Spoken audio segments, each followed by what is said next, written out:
Yo quiero que sepas que lo que voy a decir ahora, yo lo he pensado con mucho cuidado antes de escribir el mensaje, antes de pensar en lo que creía Dios me estaba dando. Primero porque amo a la iglesia y he dedicado mi vida a servir al cuerpo de Cristo. Llevo 30 años haciendo esto.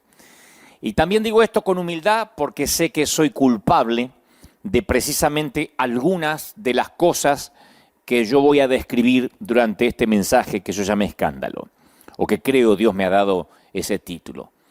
Considero que una de las grandes razones por la que tanta gente tiene una idea equivocada acerca de la iglesia es que piensan que a lo mejor la iglesia es el lugar en que personas perfectas se juntan con otras personas perfectas para cantar acerca de lo perfectas que son sus vidas.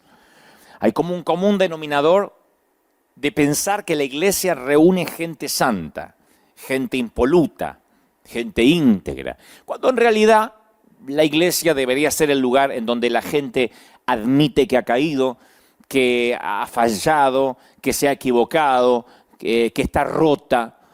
La iglesia es un lugar seguro. Siempre decimos nosotros aquí, bienvenidos, que este sea tu lugar seguro. Los que se congregan acá saben que en algún momento, cuando les pido que se puedan saludar, les digo, estás en un lugar seguro y si no tienes un hogar, podrías considerar a River como el tuyo. Porque la iglesia debería ser eso, un lugar seguro donde podemos compartir básicamente nuestros defectos, nuestros fracasos, nuestras debilidades, nuestras adicciones, nuestras necesidades, nuestro dolor. O sea que la iglesia debería ser el lugar en donde podemos ser lo que somos y no el lugar en donde somos muy santos y espirituales o aparentamos serlo. Pensaba esto porque vivimos una temporada muy singular y esta temporada nos expone a todos. Esta temporada, mientras que duró, mientras que está perdurando, nos expone lo que hay en nuestro corazón, tanto a los líderes como a los que se congregan, a los que decían que eran cristianos, a los tibios, ¿no? A los que decían yo estoy consagrado y ahora descubrieron que no lo estaban tanto. Creo que cuando adoptamos poses y posturas de perfección, creamos la religión, que es lo que la gente repele. De hecho, es esa falta de autenticidad lo que hace que mucha gente piense que la iglesia es un sitio para gente santa. Y ahí es cuando nos miran con desconfianza, y ahí es cuando nos evitan. Yo digo siempre que las personas no tienen problemas con Dios. La mayoría de las personas tienen problemas con varios de sus seguidores, o sea, con nosotros, porque nos ven como personas alejadas de la realidad. Por eso digo que esta pandemia nos dio equidad, nos hizo a todos pasar por lo mismo. Todo el mundo tiene que tomar las mismas medidas preventivas, todo el mundo si anda en contacto o cerca de alguien tiene que usar su tapaboca, todo el mundo tiene que lavarse las manos, no es que dice, y los que van a la iglesia no lo tienen que hacer. Uno puede tomarse de las frases, de las promesas de Dios, pero nadie está exento de lo que está ocurriendo. Por eso más que nunca yo creo que la función de la iglesia es la de restaurar vidas que se han quebrantado. Y esto nos tiene que recordar que eso es para lo que la iglesia existe, de eso se trata, que esa es la necesidad primaria por la que existe la iglesia, restaurar vidas que se han roto. De hecho, eso eran los encontronazos de Jesús con los líderes religiosos de la época, con los fariseos. En uno de los encuentros, Jesús le dice directamente a los fariseos, ustedes estudian con diligencia las Escrituras porque piensan que en ellas hallan la vida eterna. O sea, ustedes lo que tienen es bibliomancia, son adictos a la Biblia, son adictos a la palabra, pero esas palabras que ustedes leen dan testimonio a mi favor. Sin embargo, ustedes quieren venir a mí para tener esa vida eterna, pero me ignoran. Van a la Biblia y me ignoran a mí, en Juan 5:39. Claro, porque los fariseos hundían las narices en las Escrituras, en las reglas, en las normas sagradas, porque las palabras de religión para ellos eran todo, pero ignoraban al Jesús que tenían delante de sus ojos. Hablaban de la fe, pero le quitaban la vida. Y Jesús nos dice, como les dijo a los fariseos, que hablemos menos y hagamos más, y lo sigamos más.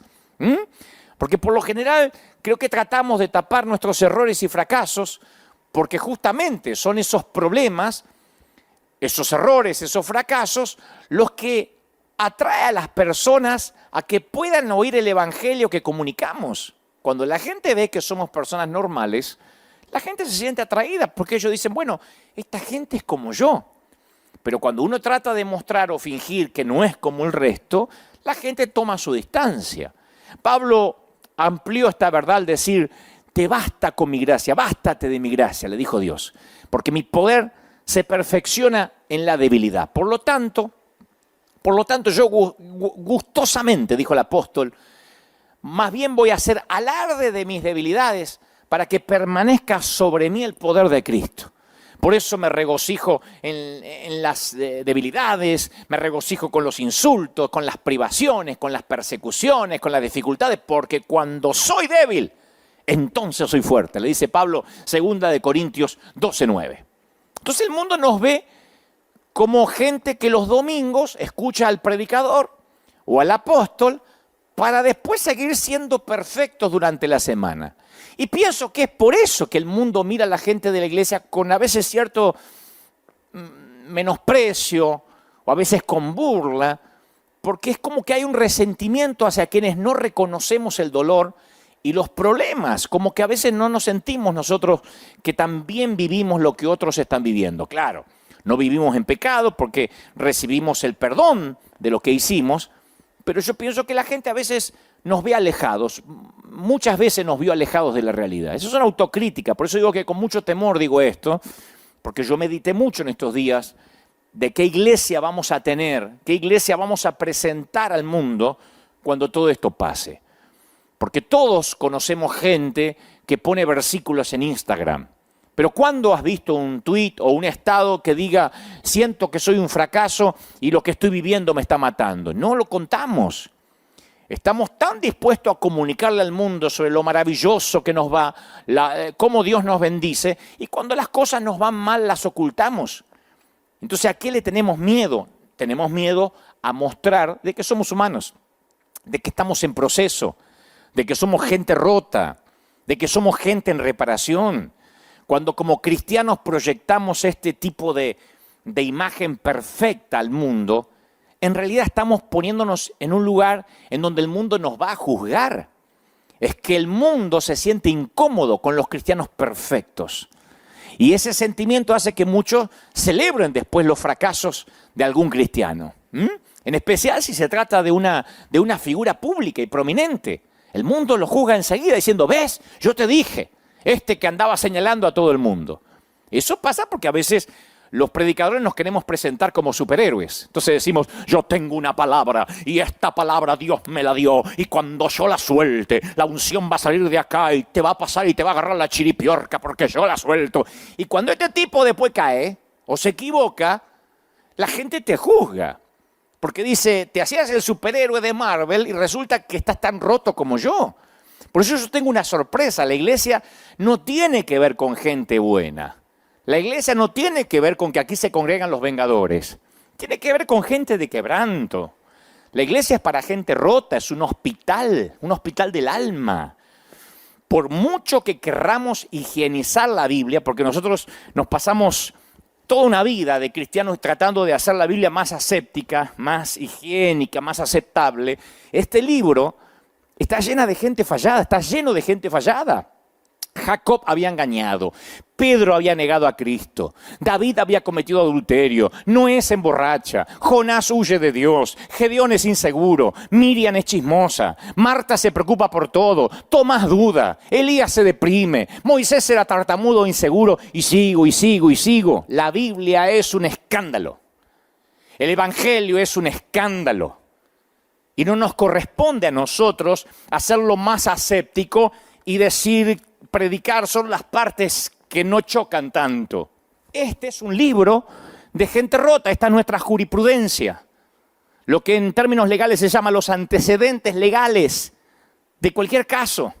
La Biblia está llena de gente que se equivoca, de gente que fracasa y sin embargo Dios tiene favor, los perdona. Quizá te habrá pasado estar sentado en una conferencia, escuchando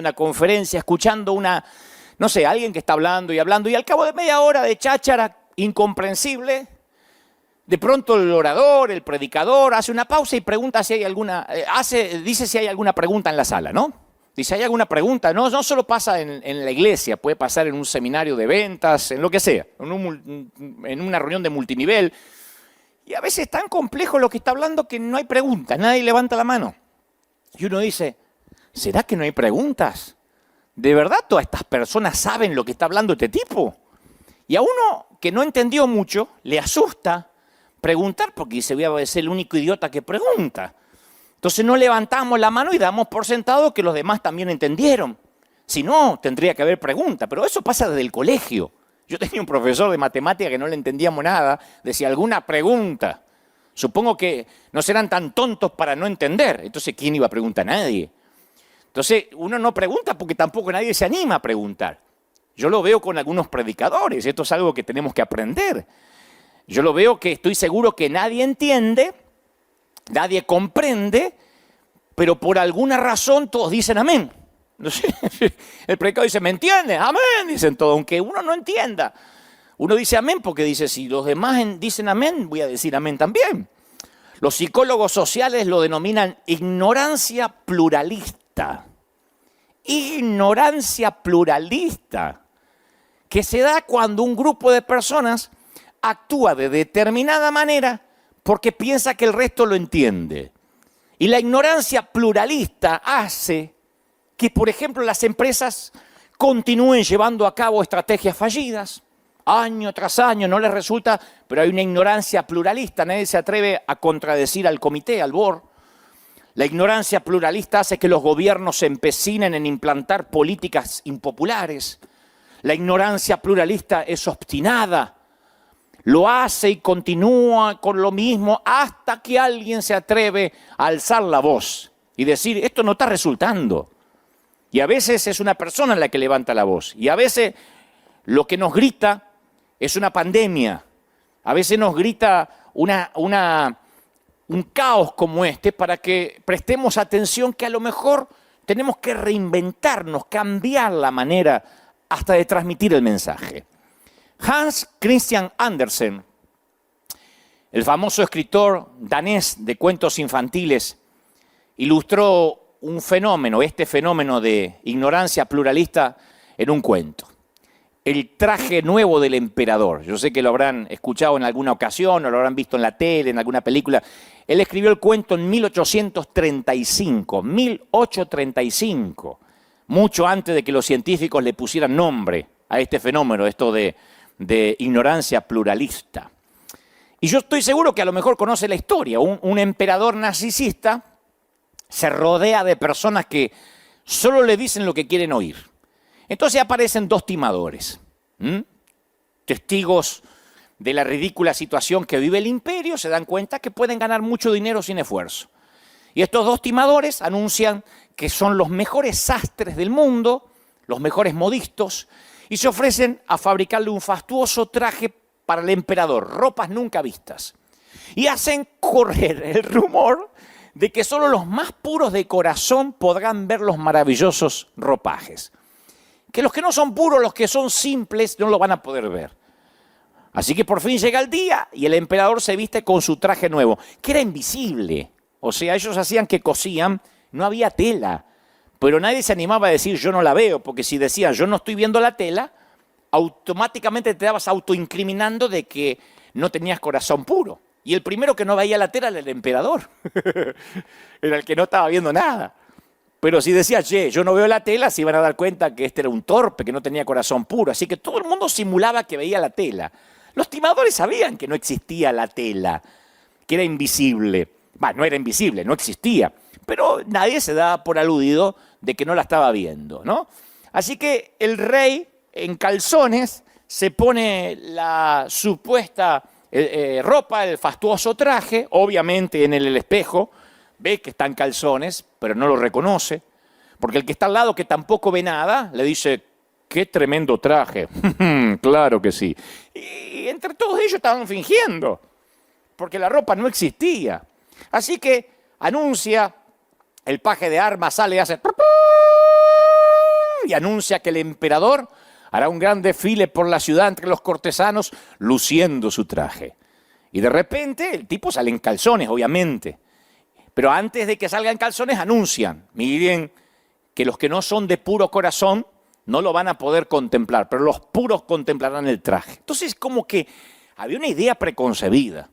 Es como cuando en la iglesia decimos, todo el mundo va a sentir la presencia de Dios. Y aquel que está en la carne no la va a sentir. ¿Quién no va a querer sentir la presencia de Dios? Aún el que no la sienta dice, bueno, yo hago que la siento. Si la gente se cae, yo me tiro. Si el otro grita, yo grito por las dudas, a ver si el pastor piensa que soy un carnal. Cuando se genera una idea preconcebida, todo el mundo ve el traje del emperador. Y la historia de Andersen dice que de pronto, entre la multitud se oye la voz de un niño que dice, ¡el emperador está desnudo! Porque ¿qué puede haber más puro de corazón que un niño? Pero el chiquito no sabía que tenía que simular, que tenía que fingir, porque es obvio que el emperador estaba desnudo. Todos lo pensaban, nadie se atrevía a decirlo. Le seguían la corriente porque no tenían agallas para decirle la verdad. Y cuando el nene gritó que el emperador estaba desnudo, todos empezaron a reírse, a alargar su carcajada, y el rey avergonzado entró tapándose sus calzones, pidiendo las 2 cabezas de los timadores, que para ese entonces ya no estaban más en la ciudad. Y así nació la lección que perdura hasta nuestros días. Decir la verdad exige audacia.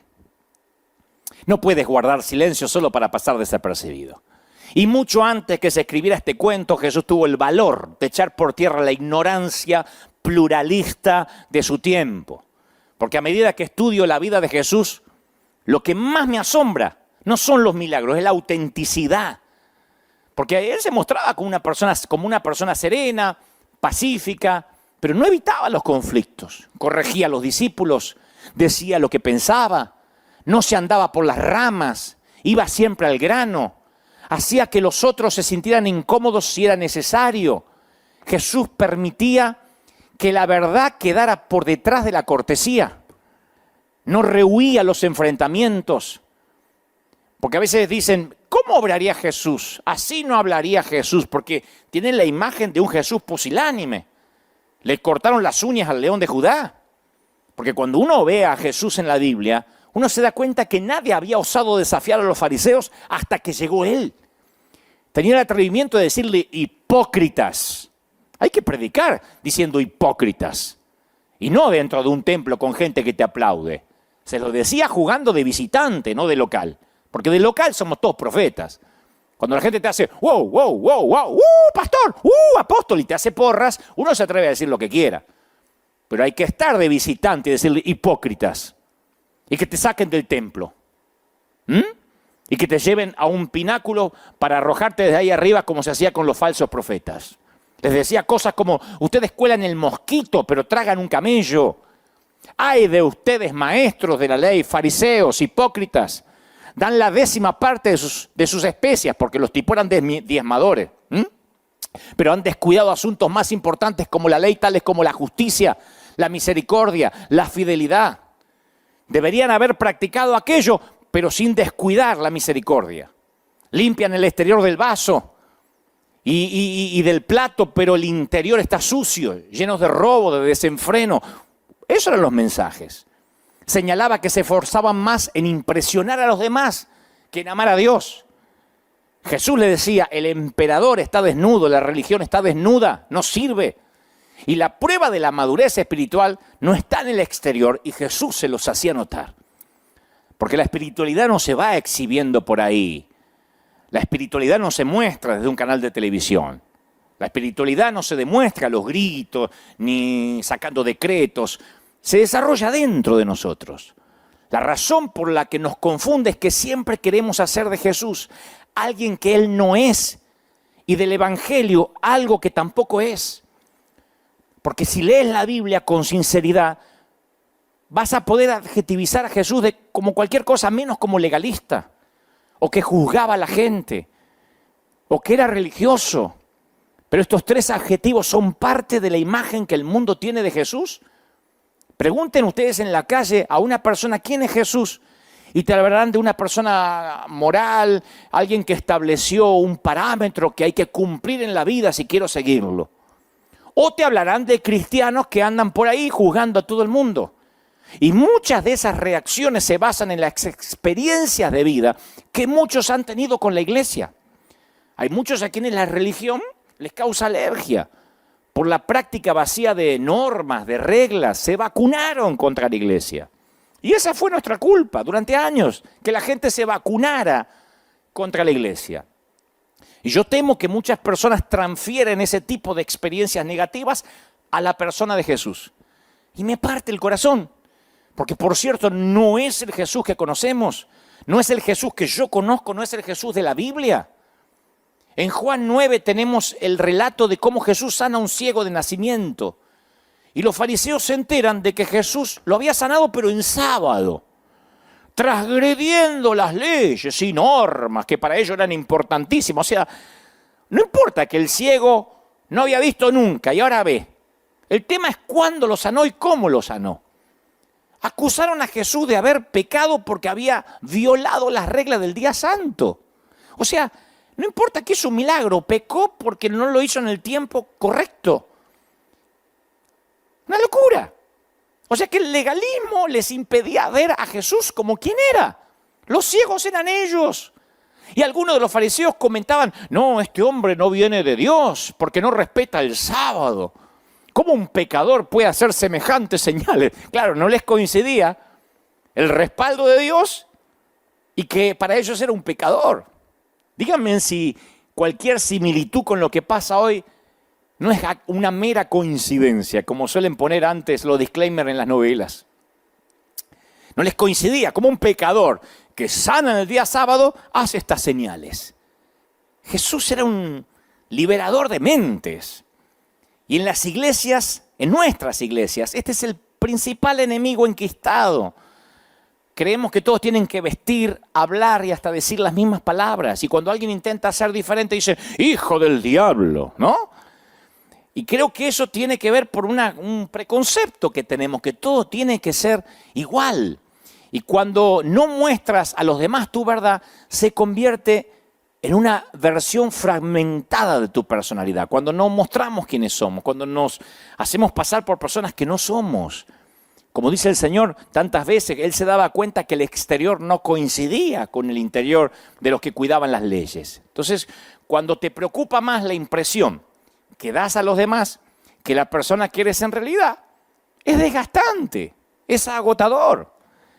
En su famoso libro Viaje Seguro de Anne Lamott, escribe que en general todo está enmascarado, todo está perfumado en la vida, todo está disfrazado en este mundo, dice, pero seduce mucho cuando ves a alguien real y humano de verdad.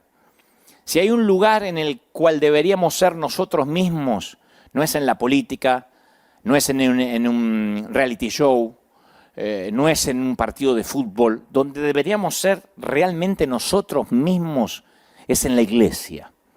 Aquí deberíamos confesar nuestros peores pecados. Lo bueno, lo malo, lo feo, todo debería estar en la iglesia, en un hospital. Porque eso es lo que hay. ¿Qué hay ahora en un hospital? ¿Qué hay ahora? ¿Vieron los enfermeros, nuestros héroes contemporáneos? ¿Qué te dicen que hay en los hospitales? Gente yendo para la morgue, gente directa al crematorio sin pasar por un funeral, por un memorial, y ellos trabajando y luchando para preservar las vidas en contra de un virus y en contra de una pandemia. Y seguramente si les preguntas cómo está el hospital no te van a decir, es un lugar de gente sana, no dejamos entrar a cualquier enfermo. Un hospital es un hospital, con todo lo que pasa ahí adentro, y una iglesia es un hospital del alma. Pero no sé por qué en las iglesias todo el mundo o nadie se atreve a decir el emperador está desnudo. Alguien tiene que decir el emperador está desnudo y eso lo tenemos que decir nosotros. El emperador está desnudo. Somos frágiles. Somos gente rota. Eso es lo que creo nos tiene que enseñar a la iglesia. Esa es no sé si la nueva iglesia o el nuevo paradigma que tenemos que adoptar. Cuando yo comencé, como digo siempre, por un error de papeleo en los cielos, como pastor, hace un poco más de 10 años, debo ser uno de los más novatos entre mis colegas, yo debo confesar que yo estaba tratando los primeros años de parecer un pastor, de hablar como un pastor. Yo intentaba parecerme a cierto grupo de predicadores, de apóstoles que conocía, y un día me dije, Yo no soy así. Y por mucho que lo intente, nunca voy a lograr ser como ellos. Pero no estoy criticándolos, digo al contrario, a desmérito mío. Yo digo, no creo que algún día voy a poder ser como ellos. Así que un día me relajé, ya hace unos cuantos años. Porque uno trata de hablar, de vestirse y de parecerse a los demás y deja de ser uno mismo y empezamos a parecernos al que todo el mundo quiere que seamos. Pero cuando cedemos ante esa conformidad, perdemos nuestra originalidad y en algún punto perdemos nuestro alma, en lugar de convertirnos en esa persona que Dios quería que fuéramos. Así que desde hace unos años yo confieso que estoy tratando de ser yo. Y esa es una diferencia enorme. Porque antes me preocupaba mucho por la autoridad y la autenticidad. Pensé que había una dicotomía, lo dije la semana pasada. Una de mis metas como líder ahora es mostrar lo humano que soy. Y me doy cuenta que cuando más me muestro como soy, más Dios se lleva la gloria. He descubierto que la autenticidad, lo diré otra vez, no socava la autoridad. Mientras más auténtico soy, más autoridad tengo. No salimos airosos cuando tratamos de ser quienes no somos. Quedamos atrapados en una mentira. Y lo peor, nos convertimos en esa mentira que mostramos. Dijo un famoso predicador alguna vez, lo peor que nos puede pasar a nosotros los pastores es creernos la propia gacetilla de prensa que escribimos. Hace falta mucha valentía para dejar de tratar de impresionar a los demás y despojarse de las vestiduras. Yo no sé si leíste la Biblia últimamente con ojos nuevos. Le hablo a los que hace años estamos en el Evangelio. Pero a mí me encanta leer la Biblia a veces como alguien novato. Y entonces hay historias maravillosas que damos por sentado. Dios le dice a Ezequiel que cocine sus comidas con estiércol durante 390 días, Ezequiel 4:12. Le dice a Oseas que se case con una prostituta. A Dios le encanta la variedad. Un asna le habla a Balaán. Él siempre actúa de manera divergente. Pero por alguna razón nosotros apreciamos mucho la normalidad. Desde la cuna a la tumba nos presionan para que seamos normales. Y ni te cuento dentro de la iglesia. A veces me dicen, ¿y por qué usted usa ropa negra? Yo digo, debe ser alguien que no sé, que salió de algún monte. No, entra a sus perfiles y es alguien medianamente, aparentemente, que está en la media de la inteligencia, de la preparación. Dice, ¿por qué usa ropa negra? Esa no es la forma que se vestiría un hombre de Dios. No pierda la senda antigua. Yo creo que si me visto de blanco diría, ¿y por qué se viste de blanco? Otros dicen, usted nombra los versículos, pero no los lee desde la Biblia. Y yo digo, ¿quién dice que el gusto de cada uno, como decíamos el domingo pasado, tienen que ser los gustos de Dios? Si hay un lugar en que se debería celebrar la diversidad, es en la iglesia. Pero en muchas de nuestras iglesias la santidad es interpretada como uniformidad. Una manera de hablar, una manera de vestir, una manera de comportarse, una manera de saludarse. Pero eso es espiritualidad superficial a nivel piel. Es solo un rebaño clonado, no es bíblico. La Biblia describe a la iglesia como un cuerpo y cada persona es parte distinta de un cuerpo.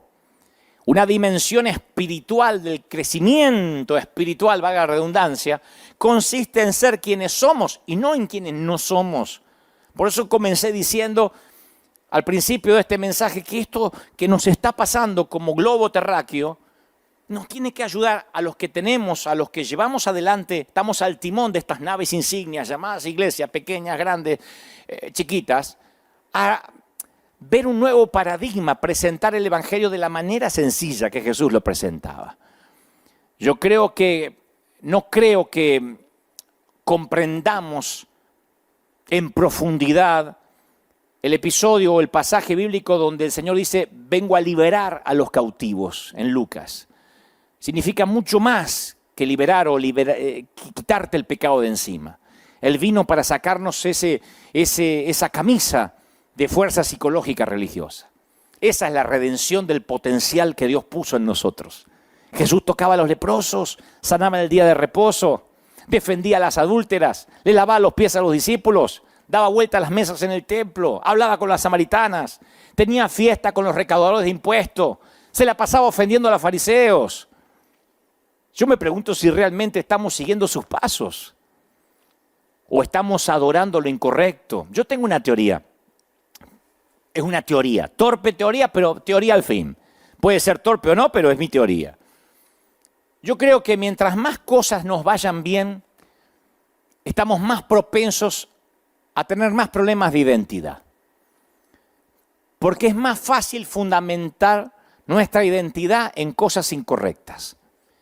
En vez de uno apoyarse en la gracia de Dios, nos apoyamos en el aspecto externo, en la sana doctrina, en el dinero, en nuestra mente.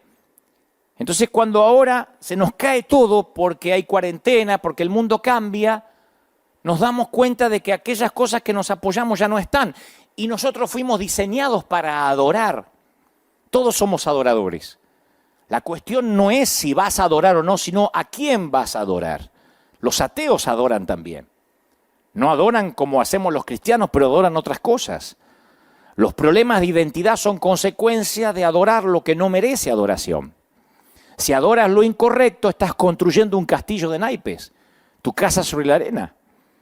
Fundamentas tu identidad en la escuela y te gradúas. Entonces, ¿qué identidad te queda? Fundamentas tu identidad en el trabajo y te jubilas o te despiden. Fundamentas tu identidad en el matrimonio y te divorcias. Resulta que tu identidad era asignada por tu cónyuge. Ahora no está más el cónyuge y no tienes identidad. Fundamentas tu identidad en tu sana doctrina y metes la pata pecando. Escuela, trabajo, matrimonio, sana doctrina son pobres para fundamentar la identidad.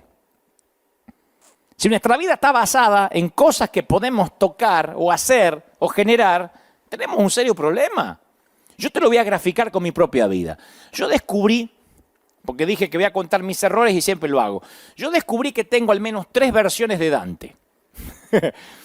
En primer lugar está el que yo soy actualmente.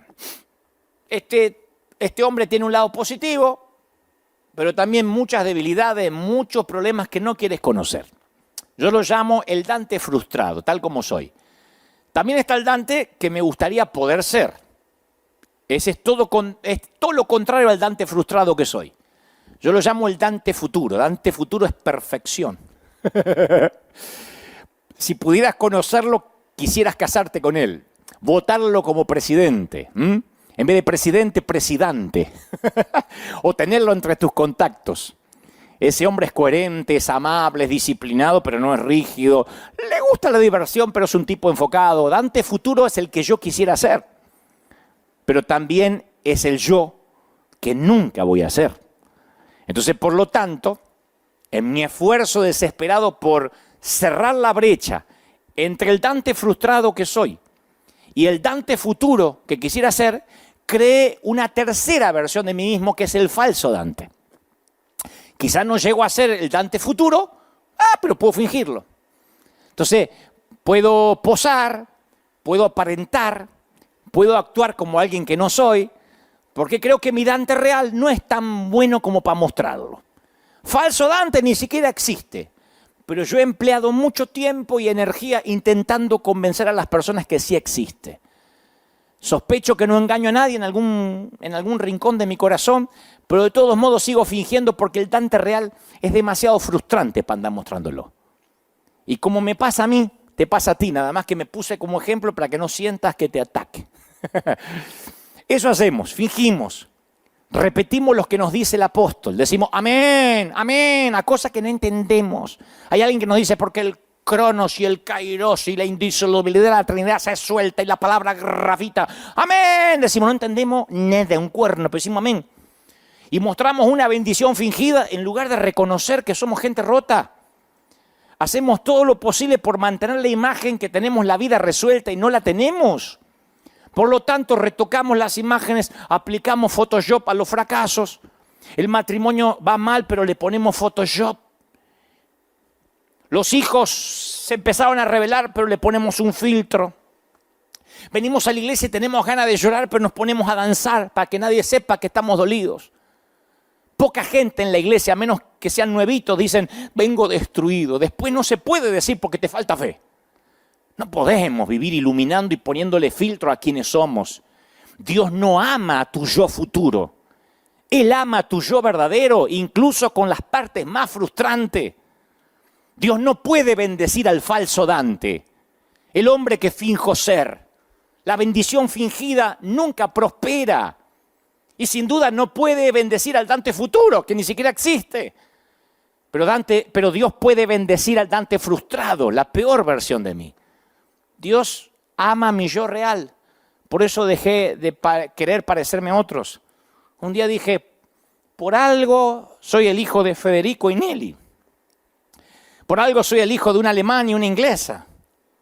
Por algo Dios hizo que yo naciera en Billinghurst, San Martín, Buenos Aires y no en Massachusetts.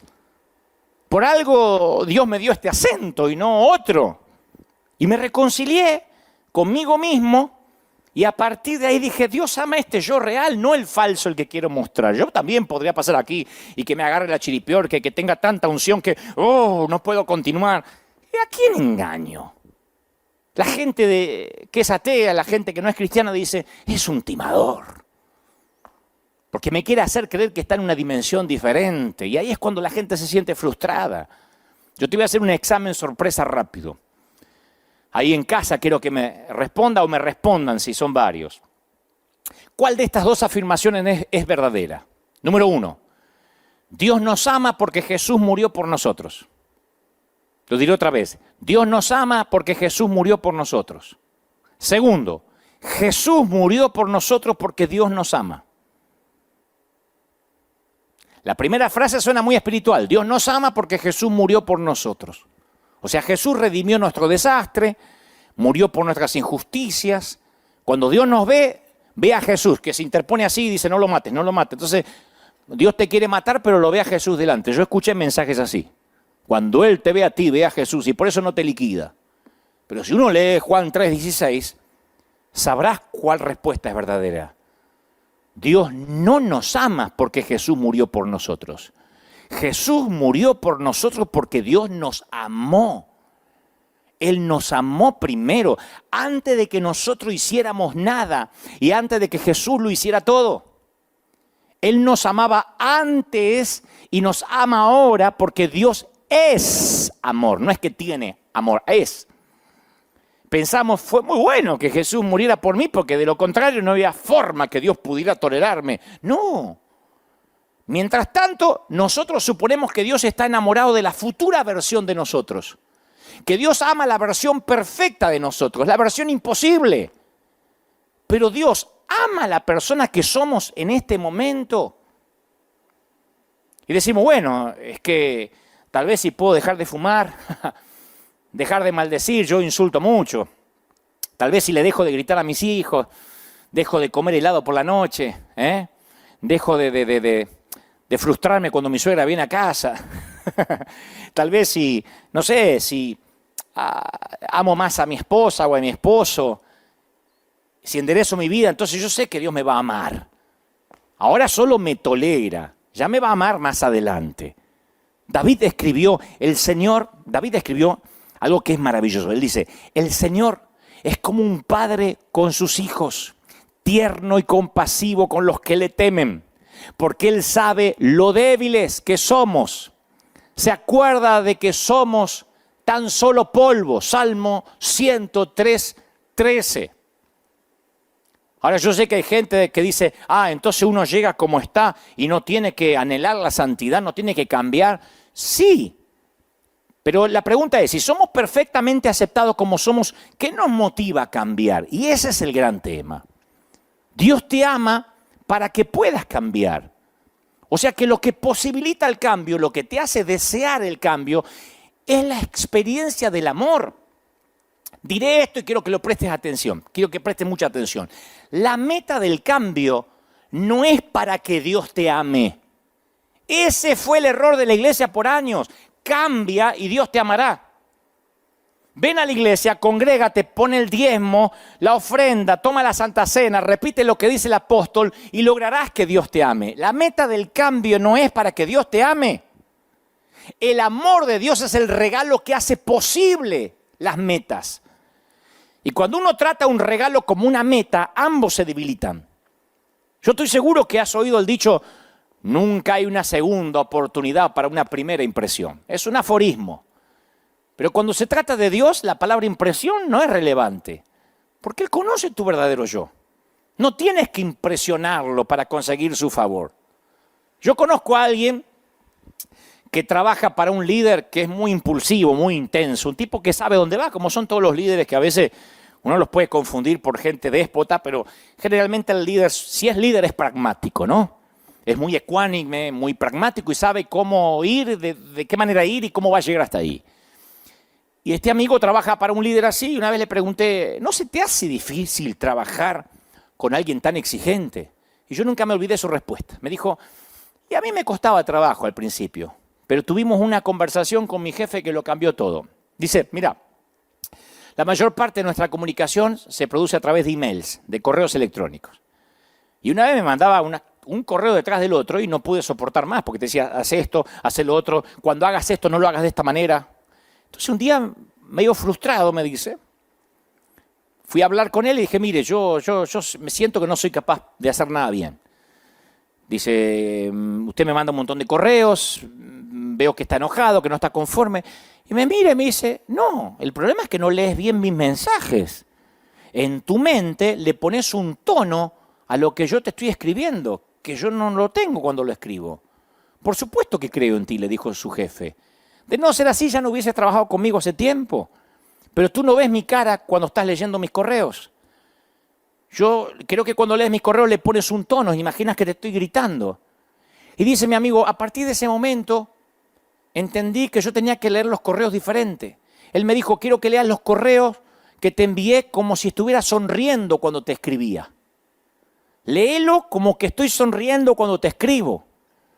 Y yo me pregunto ¿hasta qué punto cambiaría nuestra vida si comenzáramos a leer la palabra de Dios como si Dios estuviera sonriendo cuando lo escribió? Porque en las Escrituras hay unas declaraciones fuertes de exhortación. Nos llama a arrepentirnos y regresar a los caminos de Dios.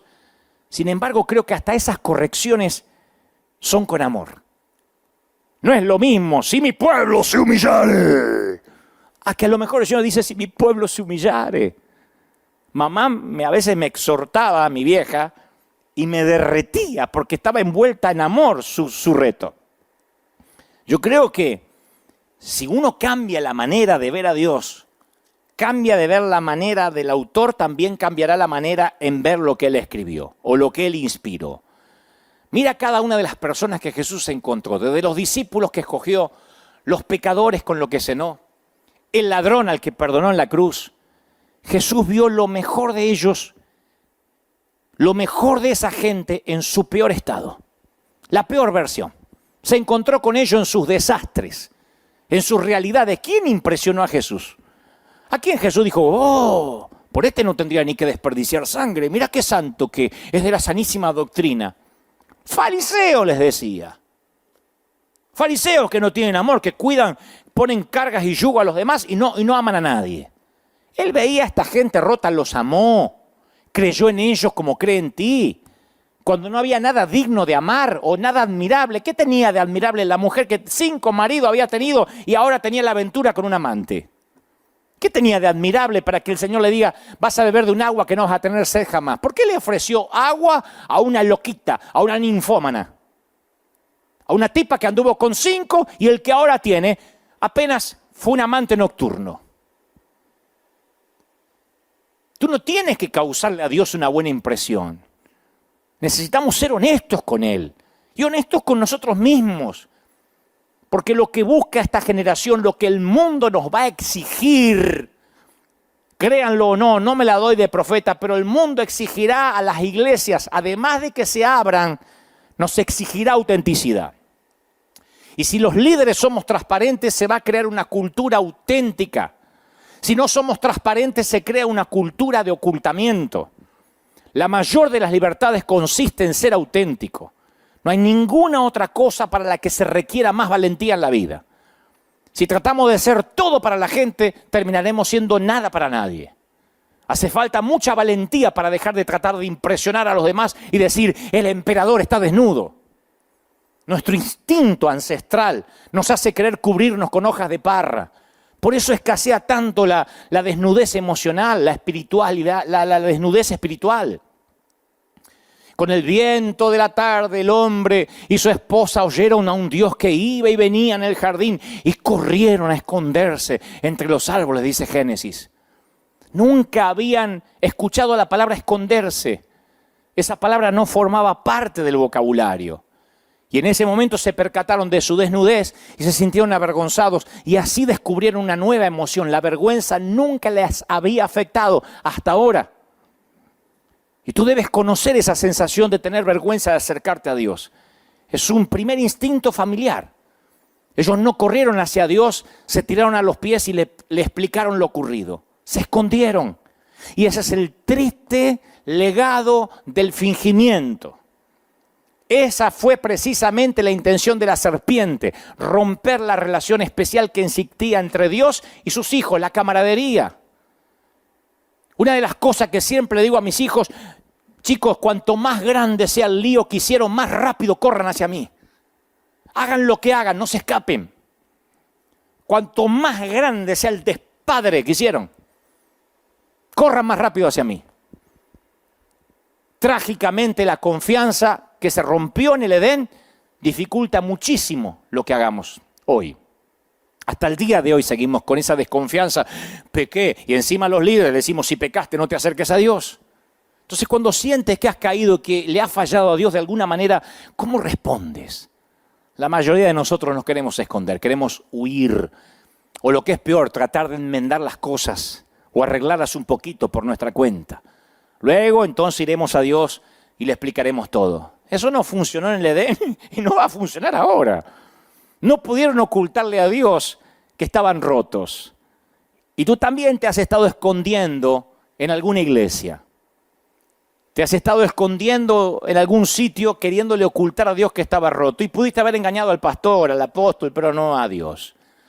Yo he estado en muchos congresos donde hasta los predicadores aparentan. Esos tipos que a veces uno los mira y dice, wow, ¿será que Dios algún día me va a amar como a Él?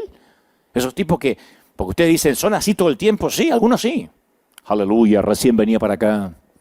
Y mientras orinaba, Dios hablaba conmigo. Me decía, hijo, yo digo, wow, a mí nunca Dios me habló orinando. Entonces a veces uno los ve a esos tipos y dice, wow, te parece que no tienen el WhatsApp de Dios. Y yo recuerdo uno en particular, yo era pibito, recién estaba empezando, era un muchacho. Y tenía la providencia divina de estar en un congreso con estos oradores, algunos más sencillos que otros, pero había uno que parecía literalmente que este no andaba en Uber ni en auto, este venía en carro de fuego y se iba en carro de fuego. Yo estoy seguro que Elías le prestaba el carro. Se vestía así como actor de Hollywood, un anillo en cada dedo, un pañuelo de 4 puntas, un trabacorbata, una paloma, un clic, tenía todo, tenía too much, tenía todo lo que había disponible, toda la billula tenía encima. Y luego, me acuerdo que me toca predicar a mí y el hombre me está escuchando. Y después nos quedamos solos y el Señor lo tocó porque yo creo que Dios se vale de lo que sea, de la manera que sea para tocar a veces los que parecen más duros. Luego que transmití lo que considero Dios me dijo, me acuerdo que se quitó el reloj de oro incrustado en diamantes y me mostró las cicatrices que quedaron en sus muñecas luego de un fallido intento de suicidio, aún ya conociendo a Dios. Yo no tenía idea de que alguien pudiera empacar su dolor tan hermosamente, que alguien pudiera envolver su dolor tan hermosamente con tanto fingimiento. Y mientras que veía que el hombre lloraba, me di cuenta que un traje de diseño no puede ocultar el dolor. Ni tampoco las camisas de seda lo ocultan. Tampoco sirve fingir mucho. Cuando nuestro Padre amoroso vio el patético intento de Adán y Eva por cubrirse, dijo, eso no es suficiente, ¿qué van a hacer con una hoja de parra? Y la Biblia dice, y Dios hizo al hombre y a su mujer túnicas de pieles y los vistió. Génesis 3, 21, hizo túnicas de pieles y los vistió. De hecho, ellos si serían cubiertos sería porque alguien tenía que morir para que ellos pudieran ser cubiertos. Miren qué metáfora más bonita, ¿no? Que un animalito tenía que vertir su sangre para cubrirlos a ellos, porque es la primera vez que se habla de cubiertas de pieles. Esas pieles salieron de algún animalito. O sea, ya no tienes que esconderte. Eso es lo más bonito. Uno tiene que aprender que es amado como es. No necesitas ponerte una máscara, Dios te ve tal cual eres, no necesitas fingir. Está bien que no estés bien. Tenemos que aprender los pastores que Dios nos va a mandar gente y tenemos que decirle, está bien que no estés bien. Pero ¿de qué nos sirve decirle, vamos, grite, confiese, falto de fe, empodérese? Está bien que no estés bien. ¿Hay alguien triste y preocupado por la pandemia? Está bien que no estés bien. Hay matrimonios disfuncionales, aún conociendo a Cristo, está bien que no estés bien. No estoy celebrando la crisis, digo, no te sientas un paria. Si uno no se reconoce cómo es, ¿cómo va a correr a Dios al hospital del alma? La iglesia termina siendo un museo de santos. Yo digo siempre, ¿por qué nos cuesta entender tanto la gracia? Ustedes van a ver algunos comentarios después de este mensaje. Que Dante no habla de la sana doctrina, que no habla del arrepentimiento y el juicio. La gracia es escandalosa, es un escándalo. Porque la aceptación incondicional va en contra de la esencia del ser humano. Somos condicionales por naturaleza. Queremos que la gente se gane nuestro respeto. No ofrecemos favores inmerecidos. Y no nos importa juzgar a aquel que comete un desliz. Nos gusta ver sufrir al penitente. Un pastor mete la pata, dice una frase poco feliz como hace poco en Argentina y salen todos a matarlo. No se avergüenza, no tenemos nada que ver con ese. Vamos. O no dicen cosas peores en sus casas. No estoy defendiendo a nadie. Lo que estoy diciendo es que nosotros todos tenemos errores, nada más que no se nos ven. Pero estamos listos para la crítica porque nos gusta buscar responsabilidades. Buscamos justicia y equidad. Justicia, misericordia y gracia son cosas diferentes. Alguna vez yo lo expliqué aquí a la congregación. Algunas personas pueden experimentar un deseo ocasional de beneficiar a una persona que se lo merece. Pero por favor, entre la gracia de Dios y la gracia humana no fluye la misma sangre. Para entender en eso hay que entender la relación de justicia, misericordia y gracia. Una vez yo expliqué, y lo voy a decir antes de culminar. Vamos a suponer que salís de tu casa y ves un pibito, un chamaquito, un jovencito de 15 años que vive un par de casas más allá, que agarró el auto del padre. Porque te imaginas que no tiene licencia, registro de conductor. Ves la cabeza del chiquito que sobresale apenas del volante. No solo eso, sino que pierde el control, el auto, se lleva por delante tu buzón, las planta y la cerca. ¿Qué haces? 3 opciones. La primera, tratarlo con justicia y nadie te va a juzgar por eso. Dice, escúchame, voy a llamar a la policía porque estás conduciendo el auto de tu viejo, de tu papá, sin permiso.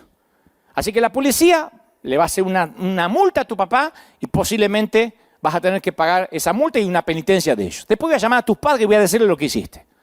Y vas a tener que buscarte un trabajo para pagarme el buzón, las plantas y la cerca. Eso es tratar al niño con justicia. No eres una persona mala. Sean sinceros, ¿cuánto haríamos eso? Te rompió la puerta de tu casa. ¿Qué vas a decir? ¿Aplaudirlo? Le estás dando lo que merece, ni más ni menos. Eso es justicia. Vamos a una segunda opción, misericordia. Misericordia es dar a alguien un poco menos de lo que se merece. Lo miras al chiquito y le dices, mira, no voy a llamar a la policía, pero sí voy a llamar a tus viejos. Vamos a establecer cuánto cuesta el buzón, las plantas, la cerca, y vas a tener que pagarlo aunque sean cuotas. No te pido que me lo pagues todo junto, pero me lo vas a pagar.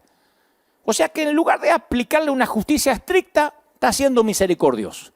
Estás dándole un castigo menor del que se merece. Pero a lo mejor hay una tercera opción. Y esta próxima opción es un escándalo, no se ajusta al sentido común. Puedes tratarlo con gracia. Ni justicia ni misericordia, gracia. Mira, hijo, causaste un desastre. Derribaste mi buzón, arruinaste mi jardín, echaste al suelo mi cerca, pero no voy a llamar ni a la policía ni a tus padres. Va a quedar entre nosotros. En cuanto al buzón, en cuanto a las plantas y la cerca, yo los voy a poder arreglar como sea. No me debes nada. Pero tú y yo vamos a subir al auto y me vas a contar de ti, me vas a contar qué estás haciendo con tu vida. Y yo quiero que vengas aquí una vez por semana y yo te voy a hacer una suerte de tutor hasta que salgas adelante. Lo que hiciste con mi casa va a quedar entre tú y yo. Eso es gracia. Ese es el riesgo y el escándalo de la gracia. Todo el día vamos por ahí decidiendo si vamos a tratar a la gente con justicia, con misericordia y con gracia. Y cuando vemos que alguien se equivoca, ¿cómo lo tratamos? Con justicia. Y somos justos. Pero si somos misericordiosos, de vez en cuando a alguno le decimos, bueno, es buena persona, hay que ver la motivación. Pero si realizamos un acto inesperado de gracia, entramos en una nueva dimensión de vida. No podemos darle gracia a los demás cuando nosotros no creemos haber recibido esa gracia. Ese es el problema. Cuando estamos ocupados fingiendo para que Dios nos ame, empezamos a creer que los demás también se la tienen que ganar a la gracia o al amor de Dios. Y empezamos a juzgar, a sentirnos superiores moralmente. Pero a quien mucho se le perdona, poco ama. Poco se le perdona, poco ama. Y al que mucho se le perdona, mucho ama, dijo el Señor. Cuanto más gracia recibimos, más amor damos. Si no somos conscientes de la aceptación incondicional de Dios, no podemos mostrárselo a los demás. Pero cuando somos conscientes de la gracia de Dios en nuestra vida, nos mostramos tolerantes, amamos. Tú dices, si se puede no necesitar gracia, claro, no metiendo la pata nunca, no siendo lujurioso, nunca envidiar, nunca chismear. Si puedes vivir de esa forma tan impecable, yo te felicito. Me gustaría que algún día, cuando esto pase, que vengas y me firmes la Biblia. Me gustaría sacarme una selfie así con cara de pato contigo, si realmente eres alguien perfecto, porque yo, acá en River no hay ninguno, empezando por mí. Porque tu perfección, si es así, va a terminar matando de hambre a la condenación. Esa es la forma en que, dicho sea de paso, según Pablo, la ley dice que no podía hacer las cosas porque la carne lo debilitaba, él no podía hacer las cosas en la ley. Así que me parece a mí que no es un buen plan intentar ser perfectos por uno mismo.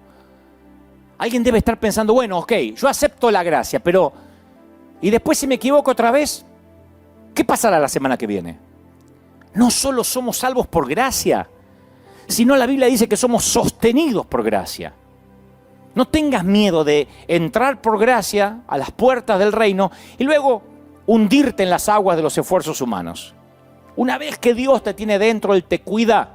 Ninguna condenación hay para los que están en Cristo Jesús. Nunca fuiste menos salvo que el primer momento que Jesús te salvó. Ninguna mala acción ha descontado tu salvación. Ninguna buena acción ha enriquecido tu salvación. Mi salvación y la tuya no tiene que ver conmigo y contigo, sino con la cruz. No te ahogues en la cloaca de la condenación. A veces, porque soy medianamente conocido, no famoso, pero conocido, me encanta estar en algunos países. Me ha pasado mucho, Ahora sí me van a envidiar. Estoy en un restaurante comiendo con alguien, con un grupo de amigos y cuando estoy por pagar viene el camarero y me dice, no, ya está todo pagado, señor. ¿Quién?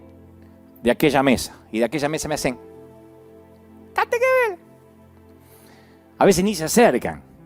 A veces me piden una foto, compartir algo. Pero me encanta la frase, está todo pagado, señor. Oh. Ahí es cuando agrego un postre. Yo digo, cuando algún día comparezca ante el tribunal de Dios, yo le voy a decir a Dios, Él, tu hijo ya pagó todo lo mío. Está todo pagado. Me encanta, está todo pagado. Así que no pida justicia. Señor, yo aquí soy una buena persona. He estado esforzándome mucho, aleluya. He estado sirviéndote toda mi vida, aleluya. Estoy dando lo mejor de mí. Nah. Cuando vayas delante de Dios, lo último que querrás hacer es presentar un caso en base a lo que crees que mereces. Créeme, tú no quieres lo que te mereces. Créeme, tú no quieres lo que te mereces. La mayoría cree que si las personas son buenas, se merecen ciertas cosas buenas de parte de Dios. Merecen ser bendecidos, merecen ser felices porque hicieron un pacto, merecen que sus oraciones sean contestadas. Y esa creencia está basada, que su respuesta se basa en la calidad de nuestro desempeño. Y en realidad, cuando presentamos un caso en base a nuestro crédito, estamos fregados. Como diría Montaner, estamos fregados, mi hermano. Si tú crees que tienes crédito con Dios, estamos fregados. Cuando estaba en el segundo año de la secundaria, en Argentina, obviamente, tenía un profesor que era buena onda con nosotros, muy cool el tipo. Y decía, era el único que decía, teníamos varios, decía, yo no voy a revisar si hacen la tarea o no, eso quedará en sus conciencias. Yo nunca voy a revisar si hacen o no hacen la tarea. Sugiero que hagan la tarea porque les va a quedar grabado lo que estudiaron en clase, pero no la voy a revisar. Eso para un adolescente es, no la hago. Esa era mi clase favorita, nunca hice la tarea, obvio. Si no la va a revisar, ¿para qué le va a hacer? Y cuando nos dio el primer reporte de calificaciones, me puso una C. No se calificaba con A, B, C, D. Para ser honesto, me puso como si fuera un 4. En ese entonces era del 1 al 10. Pero para que se entienda, en la mayoría de países me puso una C. Y yo no me merecía una C. Yo dije, no me merezco una C. Como un 4. Así que fui directo al profesor. Era una persona fácil, de fácil trato, me agradaba. Yo dije, seguro vamos a llegar a algún acuerdo. Le dije, profesor, ¿a qué se debe esta C? ¿A qué se debe este 4 que me puso tan baja nota? Porque yo soy bueno en la clase. Y me dice, no sé, vamos a ver, son muchos alumnos. Y empieza a ver el cuaderno de calificaciones, abre el cuaderno y me puso un montón de ceros en la calificación de la tarea. Ni en mis peores pesadillas hubiese imaginado que estaba llevando cuenta de la tarea que yo no presentaba. Claro, no la pedía, pero como no la presentaba me ponía 0. Yo lo había subestimado al tipo. Entonces el profesor saca una calculadora y dice, tiene razón, Gebel, tiene toda la razón, usted no se merece una C. Usted parece que se merece una F. En otras palabras, usted no se merece un 4, se merece un 1. ¿Quiere que lo arregle? Me dijo. Y de pronto la C me pareció justa. Es más, el 4 o la C me pareció misericordioso. Volví a sentarme y cerré la jeta. Yo creo que tenemos que darnos cuenta que si Dios de veras tomara su calculadora y su cuaderno de notas, ninguna de nuestras oraciones sería contestada. Nadie está calificado para presentarse delante de Dios y reclamar. Ni siquiera el que detrás del púlpito dice, reprendo el coronavirus ahora, ni ese.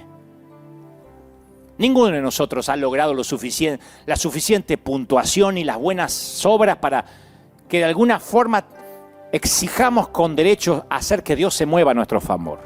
Jamás le pidas a Dios que te dé la calificación que te mereces. Las oraciones genuinas de fe están basadas en la gracia. Sé propicio de mí, pecador.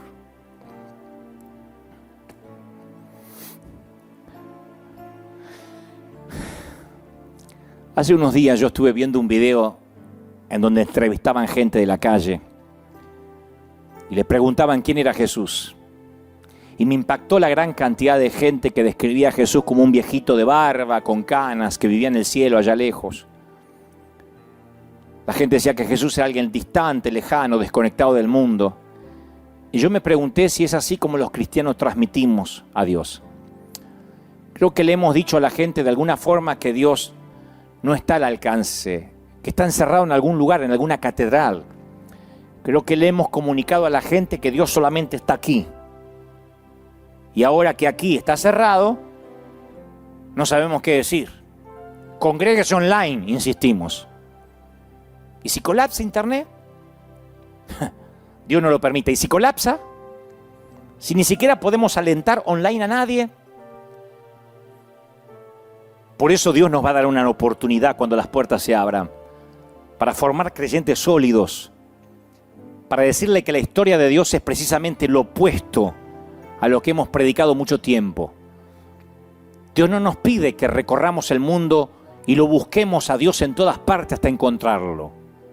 Él dice que le digamos a la gente que Él es el que busca la oveja perdida, que Él es el que busca la moneda perdida. Dios nos busca a nosotros. La Biblia no se trata del hombre buscando a Dios, sino de Dios buscando al hombre. Y le salió al encuentro a Abraham, y le salió al encuentro a Moisés. Y llevó un pez, trajo un pez y tragó a Jonás. Ese es Dios persiguiendo al hombre. Esto no ha cambiado, su modus operandi no cambió. Dios entró en nuestro lío, en nuestro desastre por medio de Jesús y se hizo humano como nosotros para poder atraernos hacia Él. Es un mensaje que la iglesia le ha costado entender, nos ha costado entender. Es la dimensión del cristianismo que lo hace completamente diferente a las demás religiones. Tal vez como otras religiones que tienen la visión de un dios o varios dioses que son distantes, fríos, indiferentes, que hay que presentarse con una ofrenda. Nosotros somos las manos y los pies de Jesús y estamos llamados a unirnos a Dios en la búsqueda de las ovejas. Así que tú y yo formamos parte del equipo de búsqueda. Tú y yo formamos del equipo de búsqueda y de rescate de las ovejas perdidas. Yo soy parte del escuadrón de búsqueda. De todas. Y eso incluye al escéptico, al que tiene sed, al que entra a la iglesia con un arito acá, al que se peina con color verde y se para los pelos, a la que usa la falda corta, al que vive tomando tequila. Dios los amará de tal manera que ellos querrán cambiar, pero así llegarán. Y algunos cambiarán rápido en un domingo y otros tardarán semanas, meses, o no pasa eso en un hospital. No tenemos gente que se atiende en emergencia, en la guardia, otros en terapia intensiva, en cuidados intensivos. No tenemos gente operándose, otros que van a la morgue y otros que simplemente se arreglan con una pastilla o con un analgésico. No todos cambiamos de la misma forma y en el mismo tiempo. Y yo estoy orando que cuando este tiempo termine, y va a terminar, hagamos del Evangelio lo que siempre fue, señores y señores, un escándalo. Un gran escándalo. Me va a encantar que sigan diciendo que esta iglesia es un escándalo, que entra cualquiera, porque es verdad. Me encanta que me critiquen, porque es verdad. Mucha gente dice muchas cosas de mí. No creerás las cosas que te estás perdiendo que no sabes de mí. Mucha gente dice cosas de mí mintiendo y otros, verdad, no lo sé. No me he tenido a ver. Pero no creerás cuántas cosas más desearías saber de mí. Tantas como las tuyas. Nada más que yo estoy mucho más expuesto. Estoy en vivo ante miles de personas y lo más probable es que se me noten un poco más los hilos que a otros que se ocultan. Tiene que ver con exposición, no mayor santidad. Los que más hacen, más se equivocan. Los que más hablamos, más posibilidad tenemos de que nos editen las palabras. No todo el mundo tiene cientos de videos en YouTube para que le busquen los errores. ¿Cómo no los voy a tener? Yo nunca me paré aquí, ni me paré frente a una cámara de televisión alegando de que Dios me eligió por el precio que pagué. Nunca habrán escuchado. Yo sí resisto un archivo en cuanto a eso. Busquen un solo mensaje donde yo alguna vez dije, porque pagué un precio, porque estuve 40 días en la montaña ayunando. Esto dice Jehová. Siempre dije, estoy aquí por un error. Siempre dije, yo soy el menor de todos, el más novato.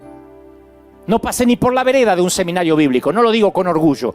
La vida no me dio tregua, no pude ir a aprender y a capacitarme como debiera. Tuve que ser autodidacta, leer mucho, prepararme mucho el resto de mi vida, porque no tuve la preparación académica ni intelectual que quisiera. No terminé la escuela secundaria. Hubiese querido terminarla. Así que no soy el más capaz, ni el más preparado, ni el más elocuente. Soy el que más errores tengo, el más roto y uno de los que más necesita de la gracia de Dios todos los días. ¿Y saben por qué entiendo la gracia y por qué la brindo? Porque sé que algún día la necesitaré más que ahora. Simplemente por eso.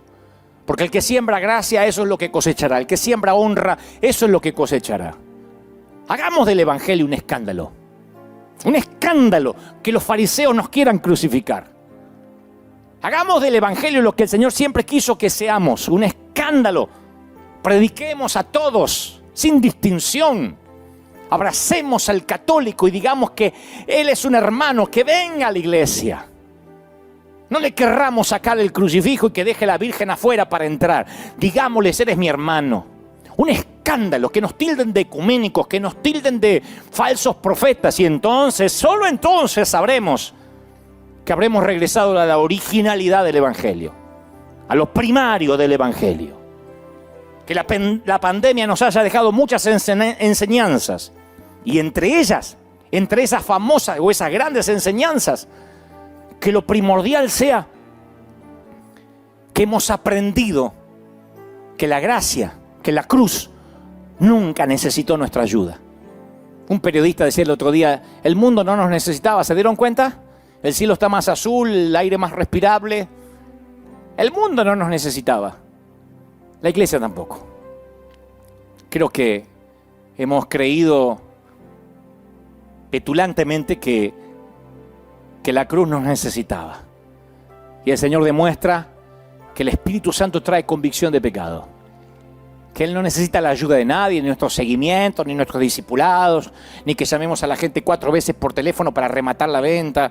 Nosotros no necesitamos a nadie. Mejor dicho, Dios no nos necesita y nosotros sí necesitamos correr a la gracia de Dios. Necesitamos que el Señor nos dé una oportunidad, una nueva, de hacer del Evangelio lo que nunca debió haber dejado de ser.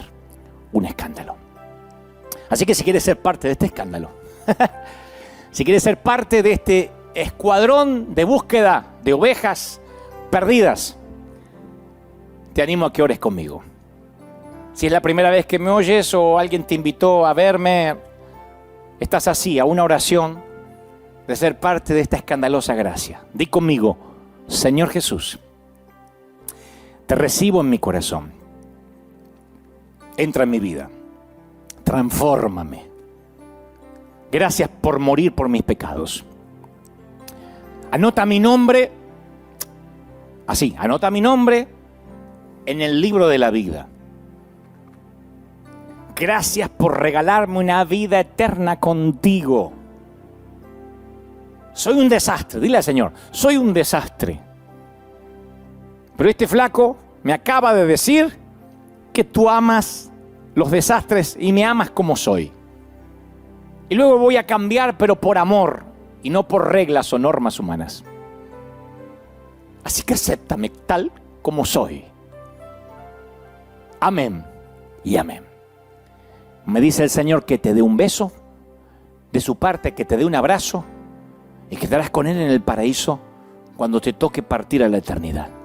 Oro por el resto, gracias por haber estado ahí. Al resto, a los que nos siguieron, a los que nos siguen domingo tras domingo, espero verte pronto acá. Como digo cada domingo, extrañamos un horror a la gente loca de River, al escuadrón del ejército de Dios. Extrañamos un horror a esa gente maravillosa, a esos bulliciosos, a esos hombres que lloran y las lágrimas le caen sobre sus bigototes. Extrañamos un montón a la gente que se viste elegantemente, que huele bien, que no es rica, pero siempre se pone lo mejorcito para Dios y vienen. Extrañamos a nuestros jóvenes, a nuestros adultos, a los chicos del tránsito, a nuestros sugieres, a nuestros muchachos de seguridad, a los maestros de escuela dominical, a todo el equipo de pastores, a nuestros músicos, el coro. Los extrañamos de verdad. Y ojalá que también nos extrañen a nosotros, ¿eh? Ojalá que cuando volvamos todo el mundo corra y que sin restricciones nos podamos abrazar. No me sentiré cómodo dando coditos. Ojalá que nos podamos abrazar. Y que en el tiempo que Dios nos mantenga aquí, seamos más escandalosos que lo que fuimos. El escándalo de salir a repartir comida en la calle cuando la mayoría se oculta. El escándalo de ofrecer amor cuando la mayoría condena. El escándalo de presentarse débil y roto cuando la mayoría finge estar entero y fuerte. El escándalo del verdadero evangelio.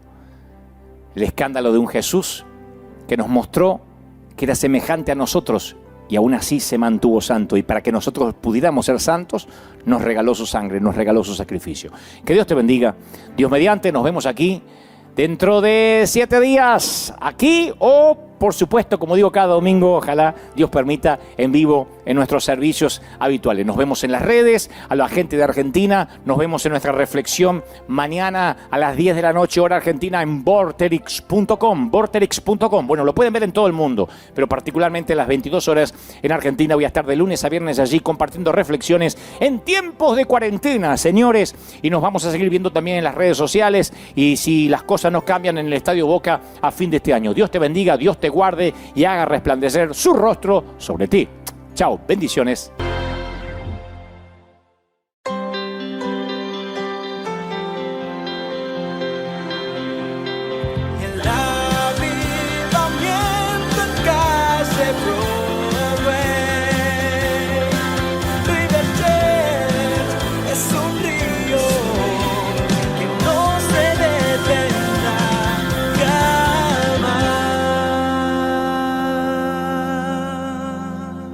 Quiero que recuerden esta primera palabra, este primer versículo que está relatado en el libro de Mateo, capítulo 22, versículo 36.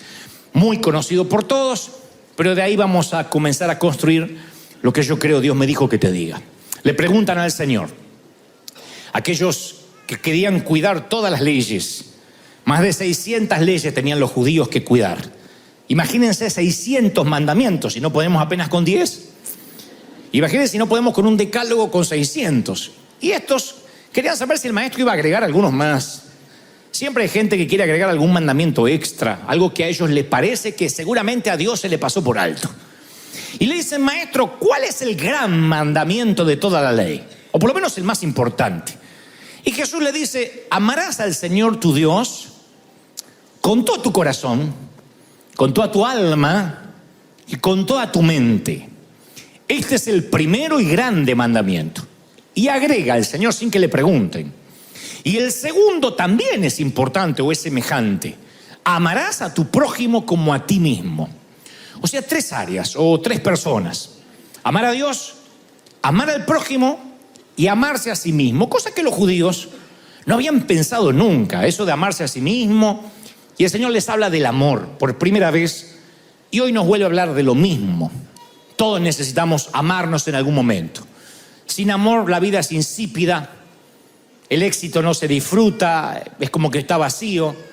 Dijo algún famoso escritor alguna vez: el amor puede mantener con vida al hombre que está enfermo y hacer parecer enfermo al que está saludable. Porque el que está saludable de pronto se enferma de amor. El amor duele.